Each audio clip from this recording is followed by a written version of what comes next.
Inside Lacrosse, we're here with MLL Commissioner Dave Gross. Dave, big year for the MLL. You're going to expand again this year. You've said many times before that Atlanta is a very desirable market for you. What have you seen from Atlanta, and what can we expect from the Blaze? Well, Atlanta has been a market. We've now spent the past 3 years playing games there. We had a regular season game and past 2 years championship game. All three were incredibly well attended. The enthusiasm from the fans was just phenomenal. So we think we've given a very good launching pad for the Blaze. They've got an great ownership group with Peter Trematera at the helm and Kevin O'Leary, who used to be our director of officials, involved.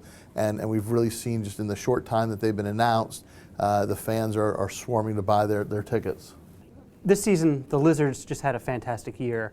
Some of the best games we've seen in the MLL this over all of the league's existence. If you could sum up this season, how would you sum it up? I actually thought this year was the best year in league history. Just from the competitive standpoint, every team was so loaded. You look at the number of guys who just couldn't get on the field in the league, which makes expansion even easier for us. Just some great games, and a shot here, shot there would have been a different championship outcome. I think the players they train hard year round. They just keep getting better coming in. So it's been a phenomenal year, and we're excited for 16 to get going soon. With expansion, we're going to have 9 teams this year. How do you see that playing out in the coming season, and kind of what are some of the plans for expansion going forward? Yeah, obviously, your first goal is to have an even number of teams that makes scheduling easier. But we've modeled everything out. There'll be some weekends where teams won't play. Some weekends you'll have multiple games. We'll play around with it this year. We'll see how it goes, and hopefully we have a 10th team in 2017, and we don't have to worry about monkeying around with things. What else can we expect that's going to be new, exciting for MLL this coming season?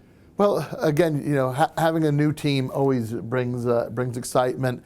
And when I took a look at the players who were not protected in expansion, I think everyone shared the sentiment Atlanta's going to be a contender day one. And I think that's very important when you expand, that those teams can compete right from the start. So I think the fans are going to enjoy that. It's going to be another incredibly competitive season. And even when you take a look at New York, and that team was loaded, and Joe Spallina did a tremendous job with that.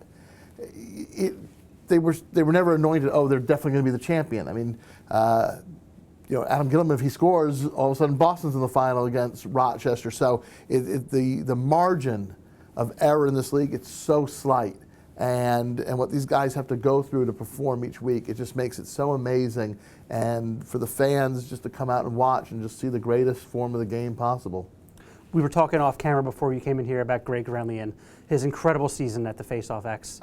You made the comment, I wouldn't have expected a MVP to be the face-off guy, but what did Greg do that was so special this year? Just his performance, how can you describe that? Yeah, I mean, we've never had one player at a position in this league so dominate the competition.